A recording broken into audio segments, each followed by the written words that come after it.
अकल्पित लेखक डॉक्टर अजित देसाई। आजची ही कथा काहीशी सम्राट विक्रमादित्य आणि वेताळ ह्यांच्या कथांच्या आधारावर फक्त बोट ठेवून सादर केली आहे.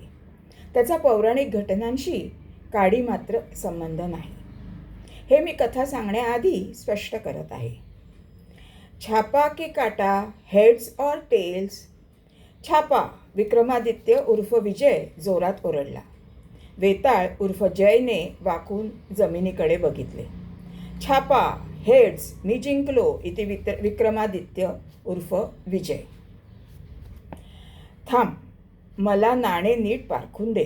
कदाचित दोन्ही बाजूला छापा किंवा हेड्स असेल इति जय. अरे तुला काय वाटले, मी शोले सिनेमातील नाणे वापरले आहे. नीट खात्री करून घे, दुसऱ्या बाजूला काटाच आहे इति विजय. आज मी जिंकलो आहे तेव्हा गोष्ट सांगायचा माझा मान किंवा हक्क आहे इति विजय. ओके, मी हरलो. आज अशी कोणती गोष्ट सांगणार आहेस याविषयी मला कुतूहल तर आहेच, कारण तुझ्या सर्वच गोष्टी लाजवाब असतात. तुझी प्रत्येक गोष्ट सुंदर, बोधदायक आणि विचार करण्यास भाग पाडते, आणि विषय म्हणावे तर मनाला धक्का देणारे असतात. तर आता वेळ न दवडता गोष्ट सांगण्यास सुरुवात कर इति जय. विक्रमने कथा सांगावयास सुरुवात केली.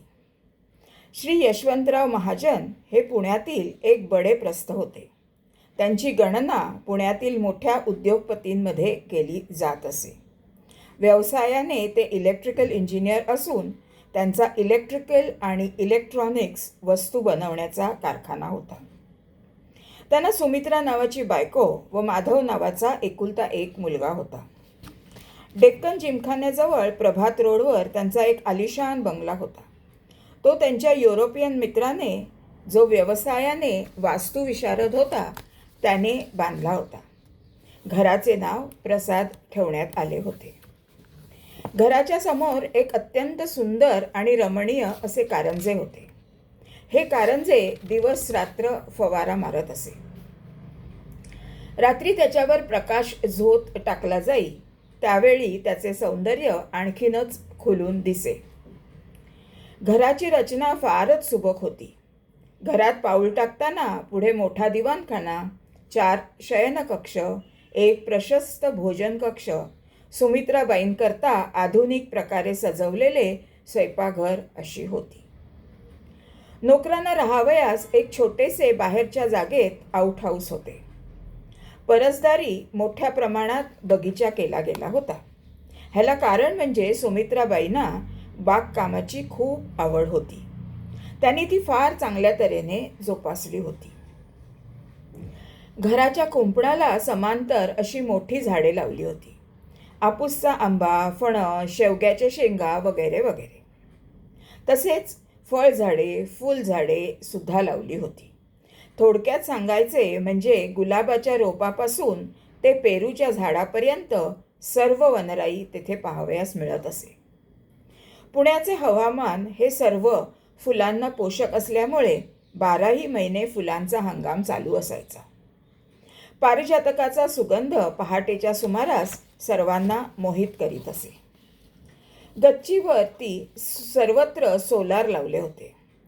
ते तेथे होणाऱ्या मेजवानीकरता वापरत असत.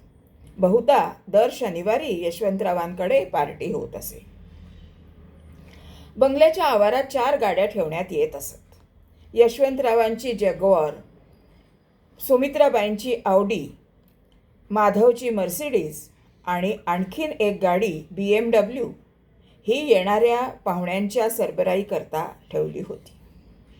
माधवचे आयुष्य असे हे जंगी पार्टी अनुभवण्यात गेले होते, त्यामुळे त्याला ह्या वातावरणाची चटक लागली होती. तसे पाहता माधव हा हुशार आणि बुद्धिमान मुलगा होता. त्याचे शालेय शिक्षण नूतन मराठी विद्यालयात झाले होते. त्याला मॅट्रिकला 66% गुण मिळाले होते. त्यानंतर त्याने फर्ग्युसन कॉलेजमध्ये प्रवेश घेतला. इंटर सायन्सला एक ग्रुप घेऊन त्याने पुन्हा फर्स्ट क्लास मिळवला. माधवने पुण्याच्या कॉलेज ऑफ इंजिनिअरिंगमध्ये इलेक्ट्रिकल इंजिनिअरिंग करता ॲडमिशन घेतली. तेथून तो 3 वर्षानंतर BE झाला. वडिलांसोबत तो त्यांच्या कारखान्यात काम करू लागला.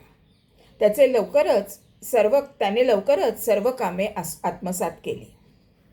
आता यशवंतरावांना कसलीही चिंता नव्हती. माधव त्यांचा व्यवसाय अगदी सुरळीतरित्या चालवत होता. माधवला आता व्यवसाय वाढवून मोठा करायची स्वप्ने पडू लागली. आपला धंदा कशा प्रकारे वाढवता येईल ह्याचा तो विचार करू लागला. अचानक त्याला त्याच्या 2 मित्रांची आठवण झाली. ते 2 मित्र म्हणजे उमेश पाटकर आणि मुकुंद कर्वे. हे दोघेही मुंबईत राहत होते. ते सुद्धा माधव इतकेच खुशाल चेंडू वृत्तीचे होते. त्यांना सुद्धा आयुष्य म्हणजे उपभोगाची वस्तू आहे असे वाटत होते व ते त्याचा मनसोक्त भोग घेत होते. त्या दोघांबरोबर बोलल्यावर त्यांच्या सांगण्यानुसार माधवने मुंबईला जाण्याचा बेत केला. ते दोघे माधवला घाऊक व्यापाऱ्याशी ओळख करून देणार होते. तो व्यापारी रामजीभाई माधवला आधुनिक उपकरणांची माहिती करून देणार होता. त्यामुळे माधवला आपला व्यवसाय वाढवण्यास मदत होणार होती. माधवने एका गुरुवारी मुंबईला जाण्याचा बेत केला. तो पहिल्या प्रथम उमेशला भेटावयास त्याच्या राहत्या घरी महालक्ष्मीला गेला. उमेश, तुम्ही दोघांनी सांगितल्यानुसार मी तुम्हाला भेटावयास आलो आहे. आता मला सांग की आपण कधी त्या व्यापाऱ्याला भेटणार आहोत? इति माधव. अरे माधव, तू काही काळजी करू नकोस. मी आजच त्या व्यापाऱ्याशी म्हणजेच रामजीबाईशी बरोबर बोलतो. आपण त्याला आज संध्याकाळी 4 वाजता भेटावयास जाऊ. इति उमेश. साधारण 4 वाजण्याच्या सुमारास ते दोघे रामजीभाईला भेटावयास गेले. रामजीभाई हे वयाने अंदाजे 60 वर्षाचा असावे असे वाटत होते. त्याला ह्या व्यवहाराची पूर्ण माहिती असावी असे त्याच्या बोलण्यावरून जाणवत होते. अरे દીકરા, તું બિલકુલ ચિંતા નથી કરતા. હું તમને બધા વસ્તુની જાણકારી આપીશ. મને તમારે બારેમાં ઉમેશભાઈને બધી ખબર આપી છે. હું તમને બધા માલ વાજબી ભાવમાં આપીશ. તમને ઘણો ફાયદો થશે. इति रामजीभाई. रामजीभाईने माधवला माल थेट कारखान्यात पोचवण्याचे आश्वासन देखील दिले. माधवने त्याला मालाची ऑर्डर दिली. रामजीभाईने त्याला 15 दिवसानंतर आणखी काही माल दाखवायचे कबूल केले. माधवने त्याला ह्या मालाची किंमत चुकवायचे आश्वासन दिले. 15 दिवसांनी माधव पुन्हा मुंबईत आला. दुपारी रामजीभाईकडे जाऊन त्याने दुसरा माल देखील पाहिला. त्याने आणखी काही मालाची ऑर्डर दिली व गेल्या वेळच्या मालाचे पैसे सुद्धा दिले. रात्री उमेशच्या घरी मुकुंद पण आला होता. रात्रीची पार्टी फारच झोकात झाली. माधवचे पुणे दौरे आता वाढत गेले. माधवचा कारखाना सांगायचे राहूनच गेले. यशवंतरावांनी कारखान्यामधून आपले अंग काढून घेतले होते व माधवला कारखाना चालवण्याची पूर्ण मुभा दिली होती. माधवचा कारखाना फार छानरित्या चालला होता. त्याचा ह्या व्यवसायात चांगला जम बसत चालला होता आणि एके दिवशी यशवंतरावांनी तो विषय काढला.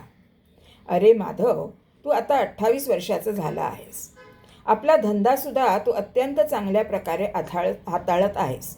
तर माझे आणि सुमित्राचे असे म्हणणे आहे की तू आता लग्न करावे. इति यशवंतराव. अहो बाबा, मी कधी तुमच्या शब्दाबाहेर आहे का? तुम्ही जी मुलगी ठरवाल तिच्याशी मी लग्न करायला तयार आहे.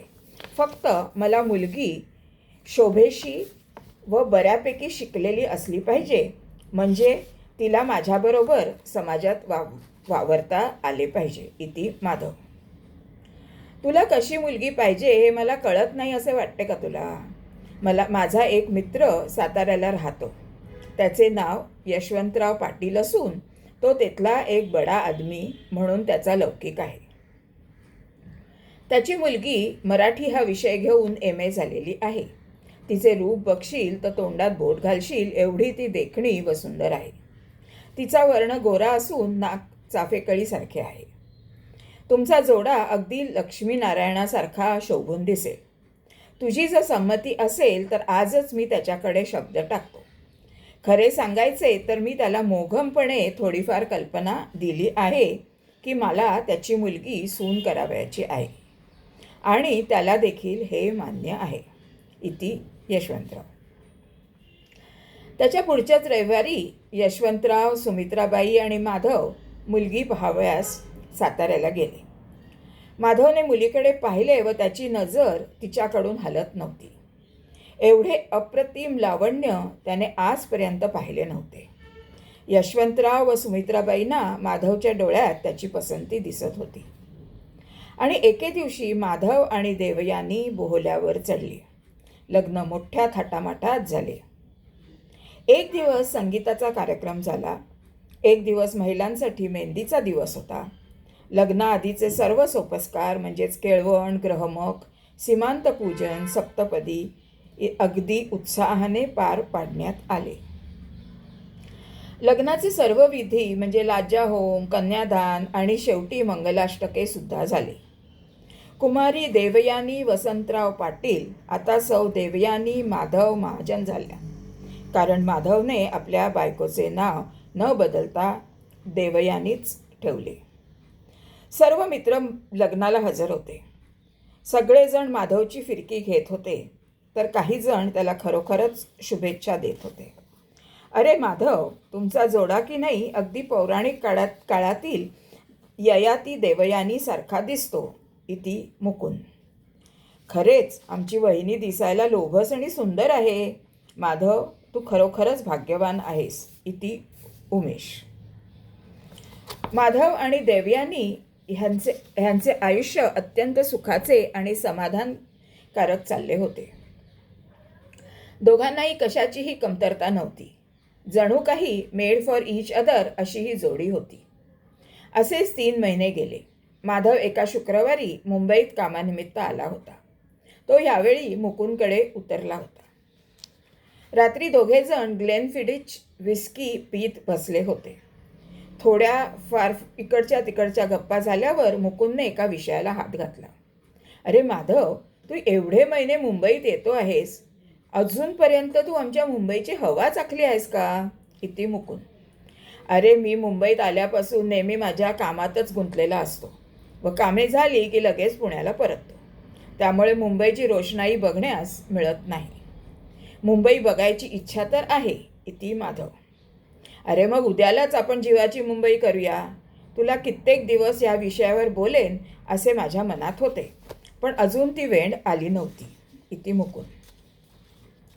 मुंबईत मलबार हिलवर अशी एक वस्ती आहे की जेथे उच्चभ्रू लोकांसाठी काही इमारतीत संगीताच्या मैफिली रंगल्या जातात.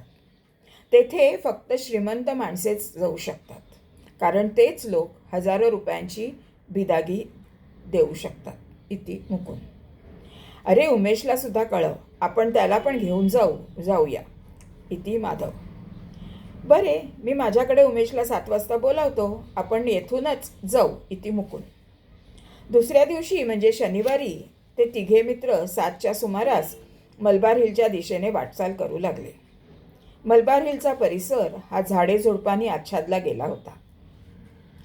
ही टेकडी असल्यामुळे तेथले रस्ते हे सरळ नसून नागमोडी होते. एकच रस्ता, तो पण नागमोडी असून त्याचे नाव श्यामप्रसाद मुखर्जी असे होते. जेव्हा ते त्या वस्तीत पोहोचले तेव्हा त्यांना संगीताचे स्वर ऐकू येऊ लागले.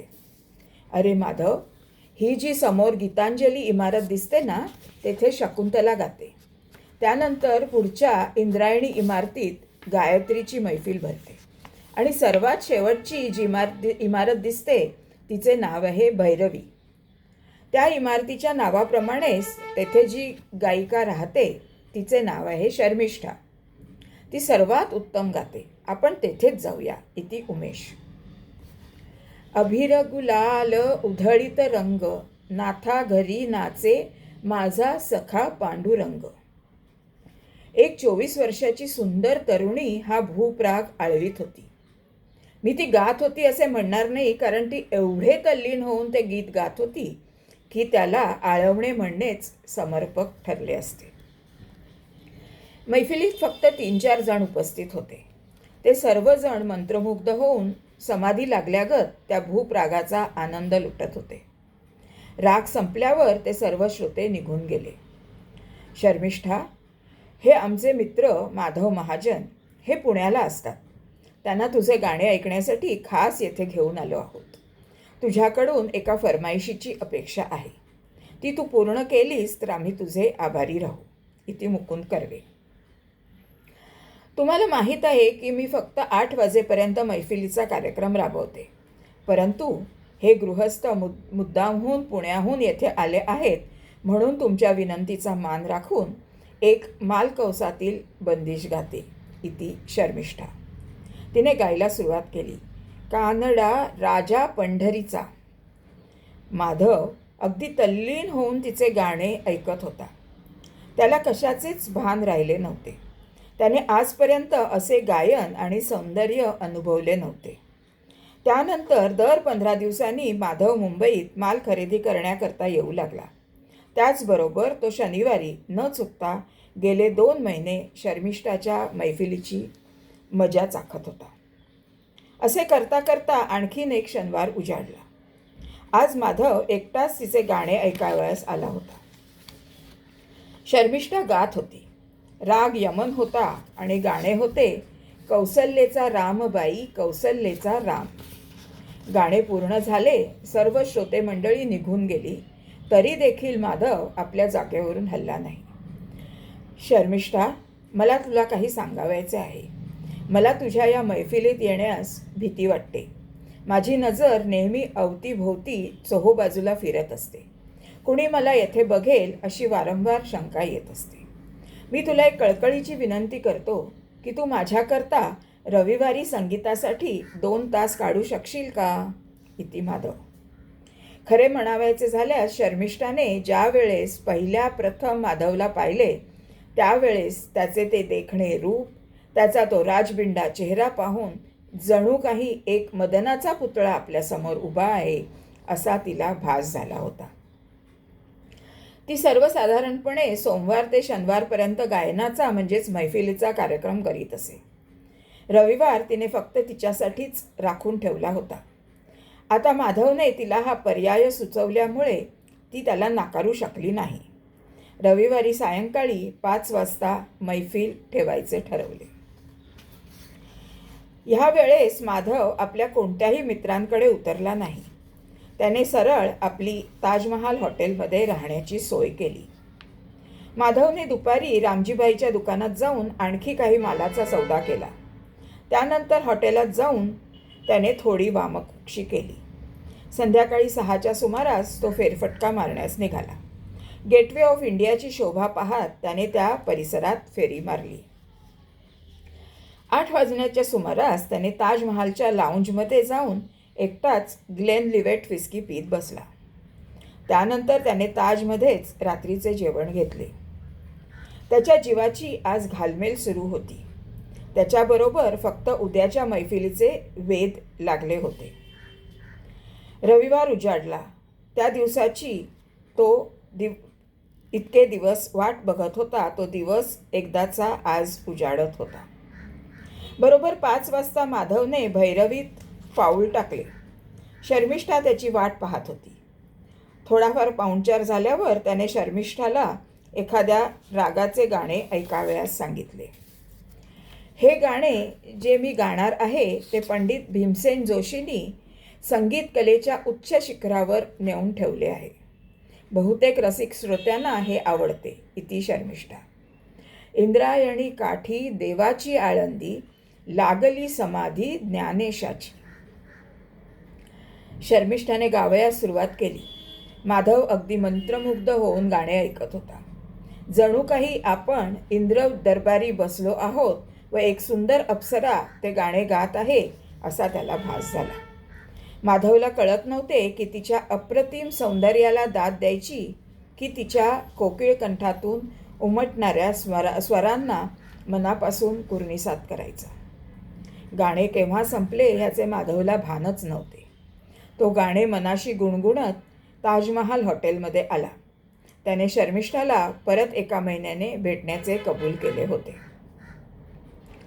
माधव दुसऱ्या दिवशी पुण्याला निघून गेला. तिकडे देवयानी अगदी आतुरतेने माधवची वाट पाहत होती. तिने आज सफेद रंगाची पण त्यावर एम्ब्रॉयडरी केलेली साडी नेसली होती. त्या साडीमध्ये तिचे सौंदर्य आणखीनच खुलून दिसत होते.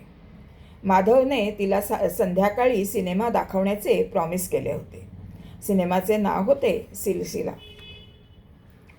1 महिना कधी संपला ते कळले देखील नाही. माधव त्याच्या कामात गुरफटून जायचा. सकाळपासून रात्रीपर्यंत त्याला खाण्यापिण्याची सुद्धा शुद्ध राहत नसे. असे असले तरी त्याने त्याचा संसार धर्म कधीही सोडला नव्हता. तो अगदी मनापासून देवयानीला जपत असे. तसेच देवयानीसुद्धा माधववर अपार प्रेम करत असे. माधव 1 महिन्यानंतर नेहमीप्रमाणे रविवारी सायंकाळी शर्मिष्ठाला भेटावयास गेला. शर्मिष्ठा, आज जरा मैफिल सुरू करण्याअगोदर थोड्या गप्पा मारल्या तर चालतील का? इति माधव.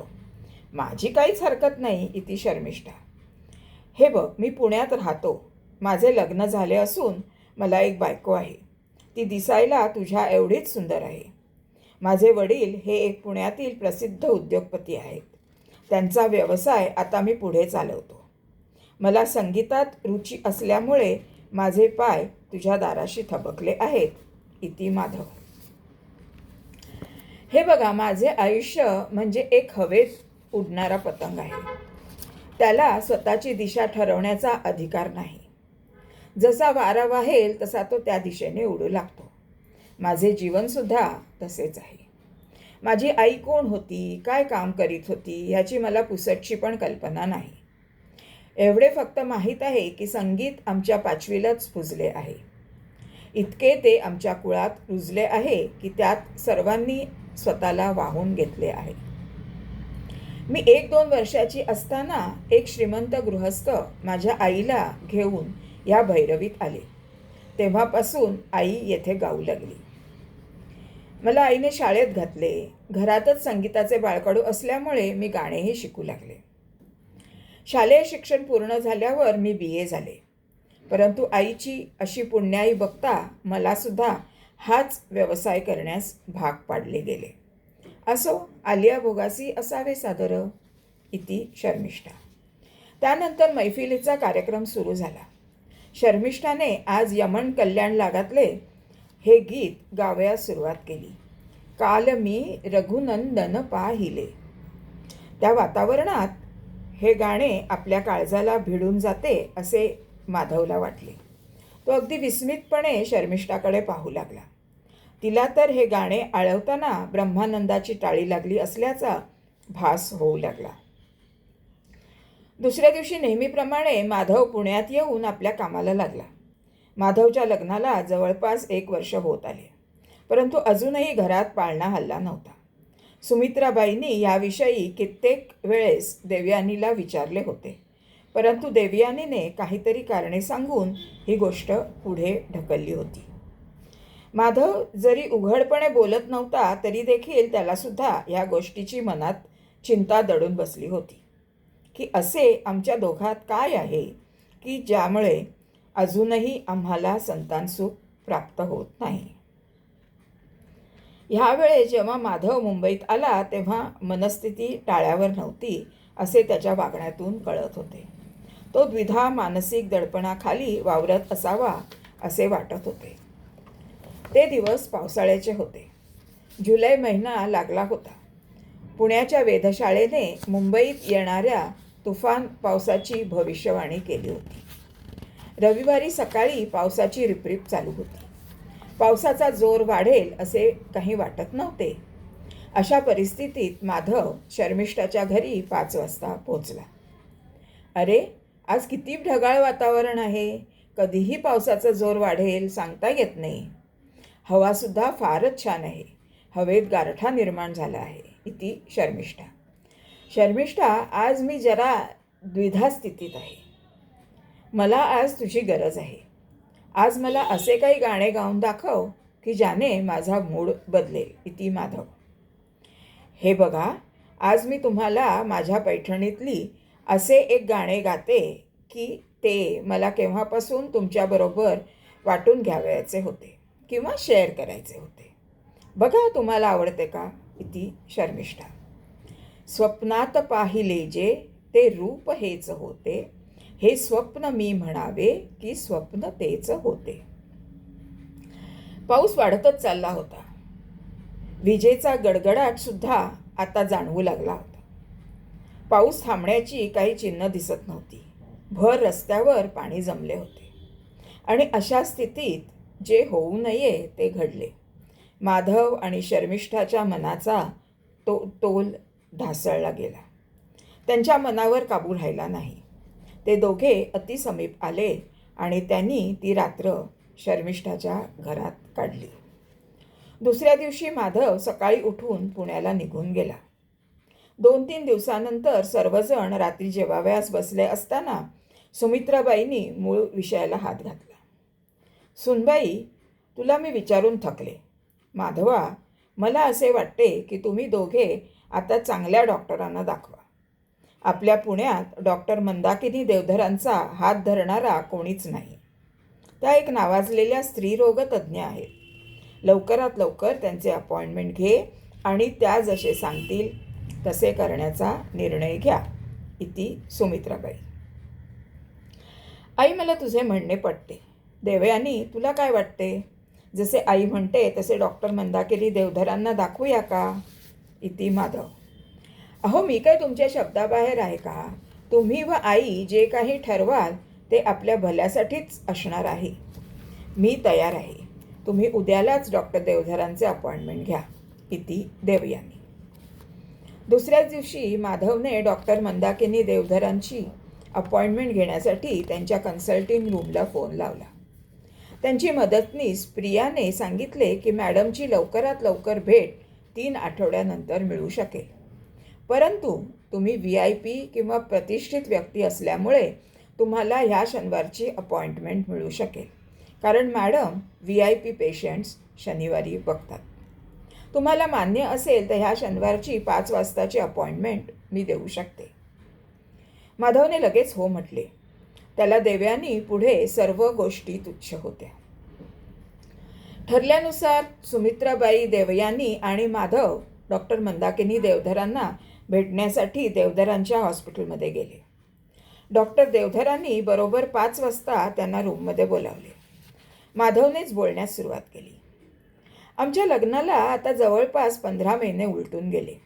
आम्ही अजूनपर्यंत कोणतीही गर्भनिरोधक गोळ्या, औषधे, कॉन्डोम वगैरे गोष्टींचा वापर केला नाही. तरी देखील अजूनही गर्भधारणा झालेली नाही. इति माधव. डॉक्टर, तुमचे नाव कित्येक लोकांच्याकडून ऐकले आहे, म्हणून आम्ही तुमच्याकडे आलो आहोत. तुम्ही जे काही सांगाल ते सर्व काही करण्याची आमची तयारी आहे. इति सुमित्राबाई. हे पहा श्री माधवराव महाजन, मी कोणी देव नाही, पण हो, तुम्हाला बरोबर सल्ला देणे आणि मार्गदर्शन करणे हे माझे काम आहे. मला जेवढे काही करता येईल ते मी करण्याचा प्रयत्न करीन, एवढे मी तुम्हाला आश्वासन देते. मला तुमच्या बायकोला तपासल्यावर काही चाचण्या कराव्या लागतील आणि त्यांच्या निकालानंतर आपण इलाज सुरू करू शकतो. ह्या चाचण्या सर्व प्रकारच्या म्हणजे रक्ताच्या, सोनोग्राफीच्या, लघवी व इतर काही गोष्टींच्या कराव्या लागतील. इति डॉक्टर देवधर. त्यानंतर डॉक्टर देवधर देवयानीला घेऊन निरीक्षण कक्षात म्हणजेच एक्झामिनेशन रूममध्ये घेऊन गेल्या. साधारण 10 ते 15 मिनिटांनी त्या परत आल्या. मी यांना तपासले आहे. मी तुम्हाला काही चाचण्या, सोनोग्राफी करण्याकरता लागणारे पत्र व इतर काही चाचण्या लिहून देत आहे. त्या करून तुम्ही मला पुढच्या शनिवारी त्याच सुमारास भेटू शकता. इति डॉक्टर देवधर. माधवने डॉक्टर देवधरांनी सांगितलेल्या सर्व चाचण्या करून घेतल्या आणि पुढच्या शनिवारी माधव व देवयानी डॉक्टर देवधरांना भेटावयास गेले. डॉक्टर देवधरांनी ते सर्व रिपोर्ट्स पाहिले. त्यांचा चेहरा गंभीर झाला. त्यांनी परत परत त्या रिपोर्टची खात्री करून घेतली. माधवराव, मला सांगण्यास फार वाईट वाटते की देवयानीच्या दोन्ही फॅलोपियन ट्यूब्स ऑलमोस्ट ब्लॉक आहेत. त्यामुळे त्यांची गर्भधारणा राहण्याची शक्यता नाच्या बरोबर आहे. त्यांना मूल होण्याची सुतराम देखील शक्यता नाही. I am very sorry. इति डॉक्टर देवधर. तुम्हाला जर इतर प्रकारे मूल व्हावे अशी इच्छा असेल तर टेस्ट ट्यूब बेबी किंवा सरोगसीचा चान्स घेऊ शकता. त्यासाठी तुम्हाला उत्तम फर्टिलिटी सेंटरमध्ये जावे लागेल, परंतु 100% परिणाम होईल असे सांगता येत नाही. तुम्हाला खर्चाविषयी मी बोलणार नाही, कारण तो करायला तुम्ही समर्थ आहात. इति डॉक्टर देवधर. माधव आणि देवयानी निराश चेहरा घेऊन घरी आले. त्यानंतर त्यांनी 8 ते 15 दिवस विचार विनिमयात घालवले. यशवंतरावांनी देखील त्यांच्या मित्रमंडळींचा सल्ला घेतला. कोणताही उपाय 100% हमी देणारा नव्हता. एके दिवशी देवयानी आणि माधव जेवण झाल्यावर गच्चीवर विचार करत बसले होते. अहो, मी काय म्हणते, आपण हे सर्व उपाय करण्याऐवजी एक मूल दत्तक घेऊया का? त्याने एका मुलाचे आयुष्याला दिशा मिळेल आणि आपल्या पदरी एक पुण्य केल्याचे फळ मिळेल. इति देवयानी. तू अगदी माझ्या मनातले बोललीस. मी सुद्धा काही दिवस हाच विचार करत होतो की आपण एक मूल दत्तक घेऊया. तू मनकवडी आहेस. तुझे मत मला पटते. इति माधव. परंतु मला नुकतेच जन्मलेले बाळ नको आहे. माझ्याकडून त्याचे संगोपन होऊ शकणार नाही. आपण साधारण 3-3.5 वर्षाचे मूल दत्तक घेऊ. इति देवयानी. तू बरोबर बोलतेस. माझ्या ओळखीची एक संस्था आहे कोथरूडला. त्याचे नाव आहे समाज सेवा केंद्र. तेथे मूल दत्तक देतात आणि ती सुद्धा कायद्यानुसार. मूल दत्तक देण्या अगोदर मुलांच्या सर्व चाचण्या करून निरोगी मुलेच दत्तक म्हणून दिली जातात. ठरले तर मग मी उद्याच आईबाबांना सांगतो. इति माधव. दुसऱ्या दिवशी माधवने त्याच्या आईबाबांना मूल दत्तक घेण्याविषयी सांगितले व त्या दोघांनीही मोठ्या मनाने त्यांना संमती दिली. माधव आणि देवयानीने 2 दिवसानंतर समाज सेवा केंद्राला भेट दिली. ह्या केंद्राचे मॅनेजर श्री विजय फडणीस हे यशवंतरावांना चांगल्या प्रकारे ओळखत होते. एकेकाळी यशवंतरावांनी ह्या केंद्राला फार मोठ्या प्रमाणावर आर्थिक मदत केली होती. त्यावेळेस कुणाला कल्पनासुद्धा नव्हती की कधीतरी ह्या केंद्राची मदत घ्यावी लागेल. माधवला पाहताच त्याने आदराने त्याचे स्वागत केले. माधवने त्यांना येथे येण्याचे प्रयोजन सांगितल्यावर त्यांनी तात्काळ तिकडच्या सर्व सांभाळणाऱ्या व देखरेख करणाऱ्या सुलभाबाईंना बोलावले. सुलभाबाई हे आपले अन्नदाते आहेत. त्यांना आता आपली गरज आहे. त्यांना आपल्या केंद्रातून 3-1 वर्षाचा मुलगा दत्तक घ्यायचा आहे. आपण सांगू शकता का कोणी आपल्या नजरेत असा मुलगा आहे? इति विजय फडणीस. अहो फडणीस साहेब, हे म्हणजे असे झाले की खाकेत कळसा आणि गावाला वळसा. आपला संकेत आहे की 3 वर्षाचा. तो अगदी गोरागुंटा, हुशार आणि चुणचुणीत मुलगा आहे. त्याला आपण ह्यांना दत्तक म्हणून देऊ शकतो. इति सुलभाबाई. अखेर सर्व कायदेशीर व्यवहार पूर्ण करून माधव आणि देवयानी संकेतला घेऊन घरी आले. त्यांनी त्याचे संकेत नाव बदलून साकेत नाव ठेवले. साकेत हळूहळू महाजन कुटुंबात रुळू लागला. साकेत हा स्वभावाने गरीब, हुशार आणि लोभस मुलगा होता. त्याची कोणतीही गोष्ट आत्मसात करण्याची बुद्धी तीव्र होती. 1.5 महिन्यांनी माधव पुन्हा मुंबईला आला. नेहमीच्या सवयीप्रमाणे स्वतःची सर्व कामे उरकून तो रविवारी शर्मिष्ठाला भेटावयास गेला. शर्मिष्ठाने त्याचे स्वागत केले. माधव तिला म्हणाला, आज कित्येक दिवसांनी तुझ्याकडे येतोय. खूप दिवस तुझे गाणे ऐकले नाही, तेव्हा प्रथम एक गाणे म्हण. शर्मिष्ठाने गाणे म्हणायला सुरुवात केली. प्रेमा काय देऊ तुला, भाग्य दिले तू मला. तिच्या गळ्यात आज वेगळाच सूर लागत होता. त्यात व्यथा होती, त्यात कसल्या तरी यातना होत्या, त्यात सर्व प्रकारचे भाव होते. गाणे संपले आणि शर्मिष्ठाने धावत जाऊन माधवला मिठी मारली आणि ती रडायला लागली. हे बघ माधव, जसा चातक पक्षी पावसाची आतुरतेने वाट पाहत असतो तशी मी तुझी वाट पाहत होते. मला दिवस गेले आहेत. इति शर्मिष्ठा. अरे बापरे, हे व्हायला नको होते, तेच झाले आहे. पण ह्यावर काहीतरी तोडगा काढला पाहिजे. इति माधव. नाही माधव, मला कोणताही तोडगा काढावयाचा नाही. मी हे मूल वाढवणार आहे. इति शर्मिष्ठा. अगं, मी कुठे म्हटले अबॉर्शन कर म्हणून. आपण नीट शांतपणे बसून विचारपूर्वक निर्णय घेऊ. इति माधव. माझी तुझ्याकडून हीच अपेक्षा होती. तू मुलाची जबाबदारी घेतली नाहीस तरी मला चालेल. माझी एक जिवलग मैत्रीण दादरला हिंदू कॉलनीत राहते. ती मुलाचा सांभाळ करावयास तयार आहे. तिचे नाव आहे चित्रा काटदरे. मला तुझ्याकडून फक्त एकच अपेक्षा आहे. तू मुलाला तुझे नाव द्यावे अशी माझी इच्छा आहे. शर्मिष्ठा. शर्मिष्ठा, तुला तर माहीत आहे की माझे लग्न झालेले आहे. मी फक्त तुझ्यासाठी एवढे करू शकतो की माझे नाव मुलाच्या जन्मदाखल्यावर देऊ शकतो. परंतु त्यानंतर मी तुझ्याकडे पाऊलही टाकणार नाही. तुला चालेल का? इति माधव. हो चालेल. मी तुझ्याकडून इतर काही अपेक्षा करणार नाही. इति शर्मिष्ठा. आपली ही शेवटची मैफिल भैरवीने समाप्त व्हावी असे मला वाटते. इति माधव. शर्मिष्ठाने गळा दाटून भैरवी गाण्यास सुरुवात केली. अखेरचे येतील माझ्या हेच शब्द ओठी, लाख चुका असतील केल्या, केली पण प्रीती. साधारण 9 महिन्यानंतर शर्मिष्ठाची डिलिव्हरीच म्हणजेच बाळंतपण डॉक्टर पुरंदरेंच्या हॉस्पिटलमध्ये झाले. नॉर्मलरित्या डिलिव्हरी झाली. मुलगी झाली होती. मुलीचे नाव गीता म्हणून ठेवण्यात आले. शर्मिष्ठाच्या सोबतीला चित्रा काटदरे होती. माधव बाहेरच्या पॅसेजमध्ये उभा राहून आपली ह्याच्यातून कधी सुटका होते ह्याची वाट पाहत होता. त्याला शर्मिष्ठाने शेवटच्या वेळी बोलावले होते. बाहेरच्या नर्सिंग स्टेशनजवळ एक नर्स शर्मिष्ठाचा डिलिव्हरी फॉर्म भरत होती. नर्सने माधवला बोलावले.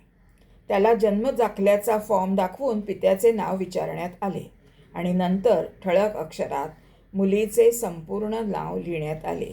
गीता माधव महाजन.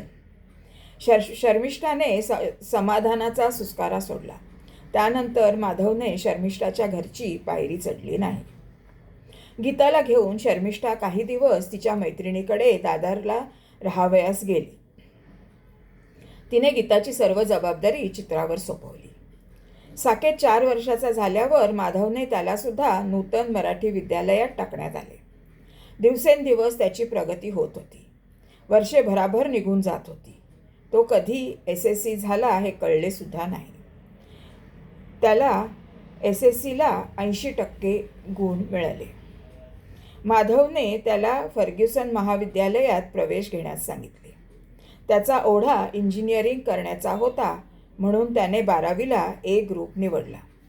त्यावेळेस इंजिनिअरिंग किंवा मेडिकलला प्रवेश मिळवण्याकरता कॉमन एंट्रन्स टेस्ट म्हणजे CET द्यावी लागत असे. त्या परीक्षेच्या स्कोअरप्रमाणे किंवा मार्कांप्रमाणे क्रमांक दिला जायचा. त्या क्रमांकानुसार प्रवेश मिळत असे. साकेतला 12वीला 88% मार्क मिळाले होते आणि CETचा क्रमांक 30 होता. म्हणून त्याला मुंबईतील VJTI कॉलेजमध्ये इलेक्ट्रिकल इंजिनिअरिंगला BE मध्ये प्रवेश मिळाला. माधव त्याला मुंबईत घेऊन आला आणि कॉलेजच्या हॉस्टेलमध्ये त्याला दाखल करून गेला. VJTIला पदवी व पदविकासाठी अभ्यासक्रम होते. पदवी अभ्यासक्रम हा 4 वर्षाचा होता तर पदविकाचा अभ्यासक्रम हा 3 वर्षाचा होता. पदविकासाठी मिनिमम पात्रता SSC होती. बहुतेक अभ्यासक्रमांमध्ये मग तो पदवीचा असो वा पदविकाचा पहिल्या वर्षाचे विषय सारखे असतात. त्यामुळे पहिले वर्ष हे बहुतांशी समान मानले जाते किंवा कॉमन मानले जाते. पहिले वर्ष कसे गेले ते कळलेसुद्धा नाही. साकेतला पहिल्या वर्षाच्या परीक्षेत बहुतेक विषयात विशेष श्रेणी म्हणजे डिस्टिंक्शन मिळाले होते. दुसरे वर्ष चालू झाले. नवीन विद्यार्थ्यांची भरती झाली. अशाच एके दिवशी माधव कॉलेजच्या लॅबच्या समोरून चालला असताना त्याला एक सुंदर मुलगी लेथवर मेटल ब्लॉक बनवत असलेली दिसली.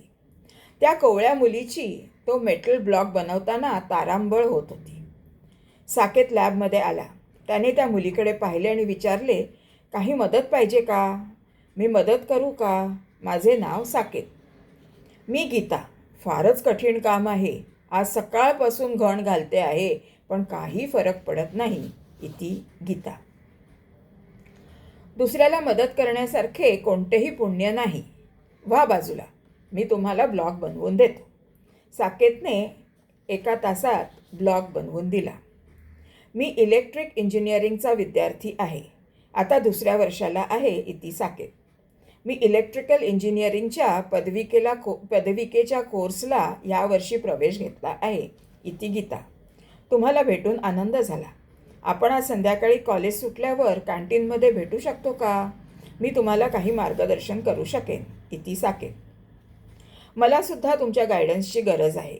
आपण नक्की आज 5 वाजता भेटू इति गीता. ठरवल्यानुसार साकेत व गीता कॅन्टीनमध्ये भेटले. अरे हो, मी काही विद्यार्थ्यांच्या बरोबर तुझी चौकशी केली. तू म्हणे एकदम स्कॉलर आहेस असे सर्व म्हणतात. त्यामुळे आपली मैत्री झाली हे मी माझे भाग्य समजते. मी तुला अरेतुरे केले तर चालेल ना इति गीता. पहिली गोष्ट म्हणजे मी काही स्कॉलर वगैरे नाही.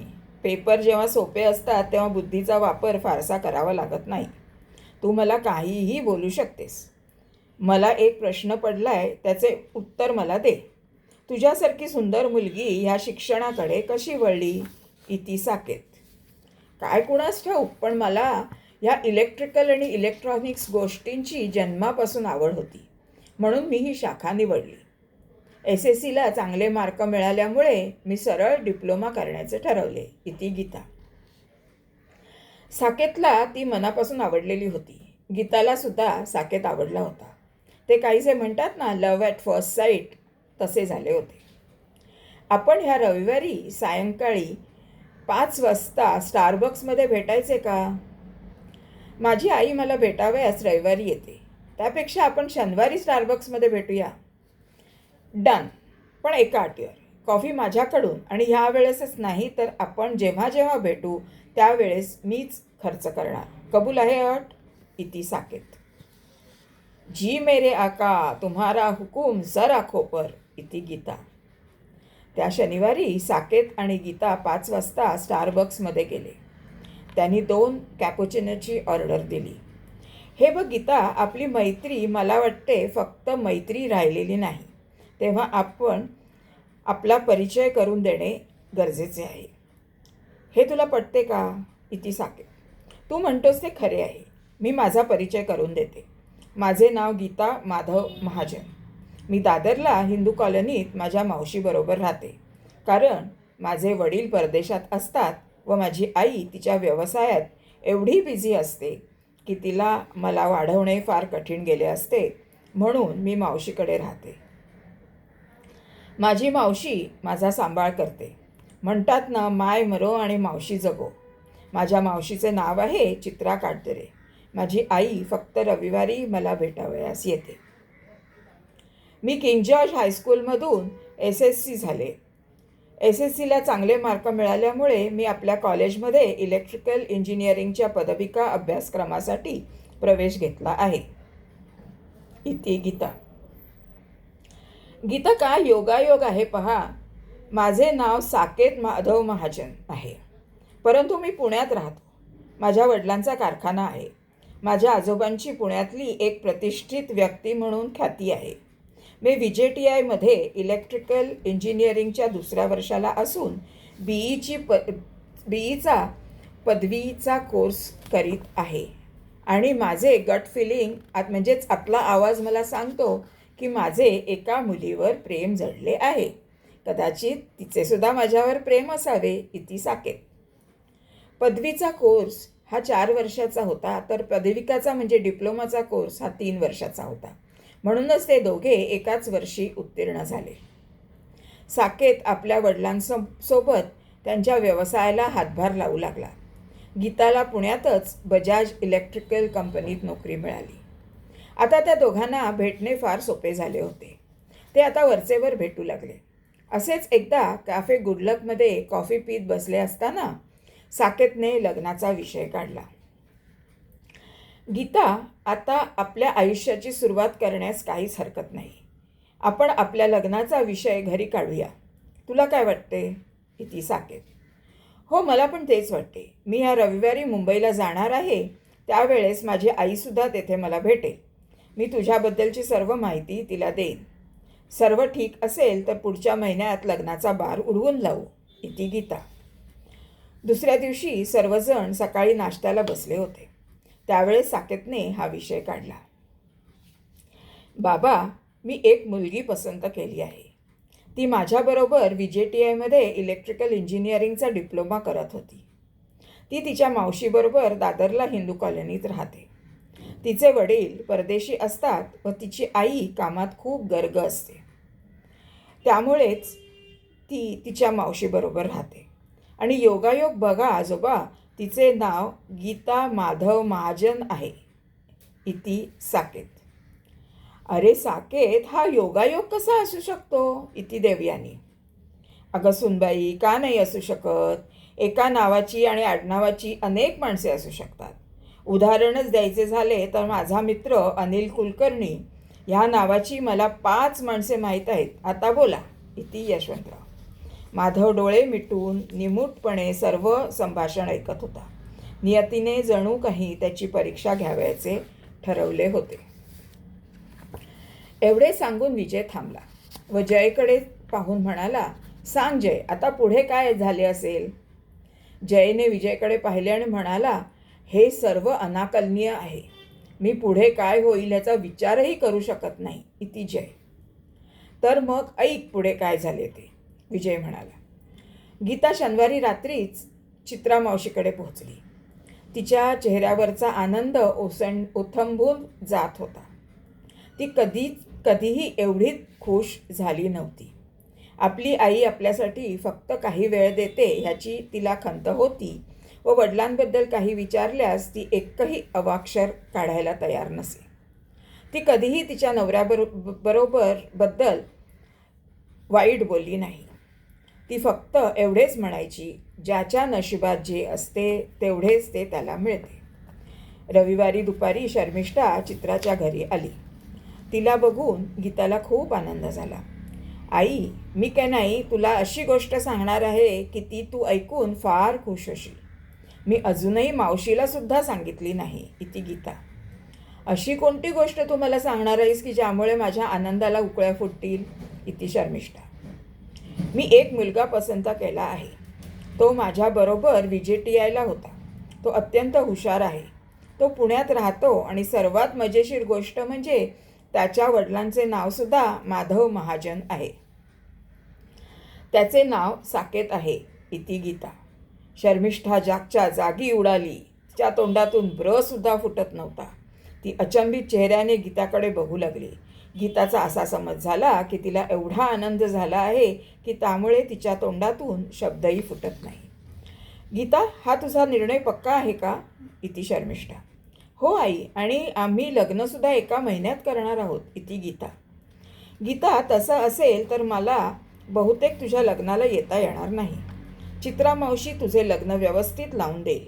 मी फक्त एक शुभेच्छा पत्र साकेतच्या वडिलांना लिहून देईन. ते पत्र चित्रा त्यांच्या सुपूर्द करेल, इति शर्मिष्ठा. गीता सोमवारी पुण्याला परत आली. तिने साकेतला सायंकाळी काफे गुडलकवर भेटावयास बोलावले. त्याप्रमाणे साकेत तिला भेटण्यास गेला. काय रे, तुमच्याकडची काय परिस्थिती? एवढा मोठा बॉम्ब फुटल्यावर घरच्यांच्या काय प्रतिक्रिया, इति गीता. मला वाटले होते की आमच्याकडे नुसता बॉम्ब फुटणार नाही तर फटाक्यांचा कोट होईल. ते फटाके तुला ठाऊक आहेतच, उदाहरणार्थ माझे बाबा, आई, आजी वगैरे. परंतु माझ्या आजोबांनी जशी टायरमधून हवा काढतात तशी फटाक्यामधून दारूच काढून टाकली. आनंदाची बातमी अशी की आणखी 15 दिवसांनी लग्नाचा मुहूर्त आहे, तसे तुझ्या घरीसुद्धा कळव. माझे मला कळत नाही एवढे तिच्या एकुलत्या एका मुलीचे लग्न आहे तरी देखील तिला काळजी आहे तिच्या व्यवसायाची. काय म्हणे तर मला कामे सोडून येता येणार नाही. तुझी मावशी सर्व व्यवस्थित करेल, इति गीता. काही हरकत नाही, आपण लग्न झाल्यावर तिला भेटावयास जाऊ आणि तिचे आशीर्वाद घेऊ, इति साकेत. लग्नाचा दिवस उजाडला. यशवंतरावांनी साकेतचे लग्न थाटामाटात करण्यात कोणतीही त्रुटी ठेवली नव्हती. मोठ्या वाजत गाजत लग्न होणार होते. गुरुजींनी लग्नाचे प्राथमिक विधी करावयास आरंभ केला. त्यावेळेस गीताची चित्रामावशी माधवकडे आली व म्हणाली, हे पत्र तुम्हाला पोचवण्याची जिम्मेदारी माझ्यावर सोपवली आहे. ते तुम्ही वाचावे अशी मनापासून गीताच्या आईची कळकळीची विनंती आहे. कृपा करून ते पत्र आत्ता वाचावे. इति चित्रा. माधवने पत्र वाचण्यास सुरुवात केली. साकेतचे वडील श्री माधवराव यास. मी काही कारणास्तव भारत सोडून अज्ञात स्थळी जात आहे. क्षमा असावी. आपण गीताला आपली सून न मानता आपली मुलगी मानून वागवाल अशी अपेक्षा करते. आपण माझा शोध घ्यावयाचा प्रयत्न करू नये. गीताची आई शर्मिष्ठा. येथपर्यंत सर्व प्राथमिक विधी झाल्या होत्या. गुरुजींनी मोठ्यांनी सर्वांना सूचना दिल्या की आता कन्यादानाचा विधी करण्यात येईल. जर कोणी कन्यादान करावयास तयार असेल तर त्यांनी पुढे यावे अथवा आपण श्रीफळ ठेवून हा विधी करू शकतो. थांबा गुरुजी, मी कन्यादान करावयास तयार आहे. माधव. नमस्कार.